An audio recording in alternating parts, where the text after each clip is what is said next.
मेरे हिसाब से, फतवा बिल्कुल जारी होना चाहिए। क्यों होना चाहिए फतवा? क्योंकि अभी इस्लाम में है ही नहीं भाई, तुम किसी चीज़ की पूजा क्यों कर रहे हो? पूजा है ही नहीं जब इस्लाम में। मान लो हिंदू मुस्लिम को जोड़ना है तो कैसे जोड़ेंगे? वो तो जुड़ता हुआ है, 700 साल से मुगलों ने जोड़ कर आज तक जुड़ता हुआ है। फिर ये कट्टरता बीच में कहाँ से आ जाती है? देखिए, कट्टरता उन लोगों के अंदर है जो राजनीतिक तरीके से उसको देखते हैं, नजरिया अलग अलग है।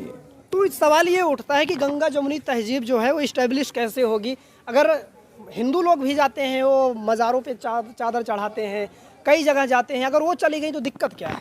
ये मज़ार पे जाना, चादर चढ़ाना वो अलग चीज़ है, और ये शिवलिंग की पूजा करना एक अलग है, क्योंकि वो पूजा में वो जिंदा नहीं है। और वो हमारे यहाँ जैसे चादर चढ़ाते हैं, हम उनको मरे हुए नहीं मानते, हम उनको इंतकाल मतलब वहाँ से वहाँ वो जिंदा मानते हैं हम लोगों के, इसलिए हम उनकी फरियाद लेके पहुँचते हैं अपने पास। शिवलिंग को जिंदा थोड़े ना है, तो इसलिए हम चादर चढ़ाते हैं। हम उन लोगों को मरा हुआ थोड़े ना मानते, वो जिंदा हैं लोग। जितने मज़ार हैं हम उनको मरा हुआ नहीं मानते, वो जिंदा है, सुनते हैं वो हमारी, जो हम दिल से अपनी फरियाद देते हैं। तो ये कह रहे हैं कि जो मौलाना विरोध कर रहे हैं वो सही कर रहे हैं? बिल्कुल ठीक कर रहे हैं, वो गलत कहाँ से कर रहे हैं, बिल्कुल ठीक कर रहे हैं वो। ऐसे में तो फतवा भी जारी हो सकता है। होना भी चाहिए मेरे हिसाब से, फतवा बिल्कुल जारी होना चाहिए। क्यों होना चाहिए फतवा? क्योंकि अभी इस्लाम में है ही नहीं भाई, तुम किसी चीज़ की पूजा क्यों कर रहे हो? पूजा है ही नहीं जब इस्लाम में।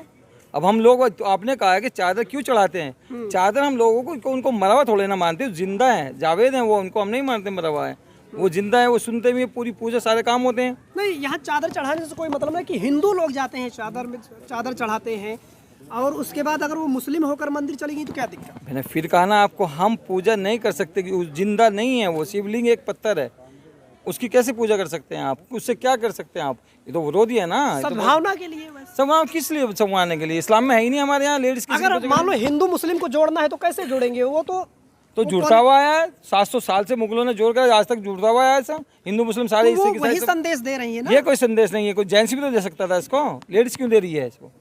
तो वो लेडीज जो है वो राजनीतिक है। क्या राजनीति अपने घर पे रखे ना वो इस्लाम पे, फिर वो मुसलमान कहाँ से रह गई? वो आप फतवा जारी करवा के रहेंगे एक साथ? तो आदमी की अपनी अपनी आस्था है, चला गया, कोई प्रॉब्लम नहीं है, क्या मसला कोई है? प्रॉब्लम नहीं है, लेकिन एक जो हमें तो पता नहीं इस्लाम के बारे में ज़्यादा, लेकिन ये है कि अगर कोई जा रहा है, मस्जिद जा रहा है, कोई मंदिर जा रहा है, तो ये तो मिसाल पेश हो रही है ना गंगा जमुनी तहजीब की। ये बहुत ज़रूरी चीज़ है और होनी चाहिए। हम लोग फिर भी ये जाते हैं। कट्टरता बीच में कहाँ से आ जाती है?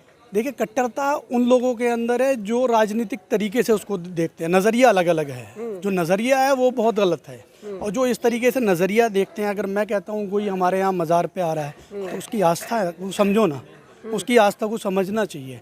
अगर कोई मंदिर में जा रहा है तो उसकी भी कोई आस्था होगी ना, क्योंकि मंदिर में वो पूजने भगवान को ही तो जाता है। बेसिकली ईश्वर अल्लाह एक ही है ना, ईश्वर अल्लाह तो एक ही है।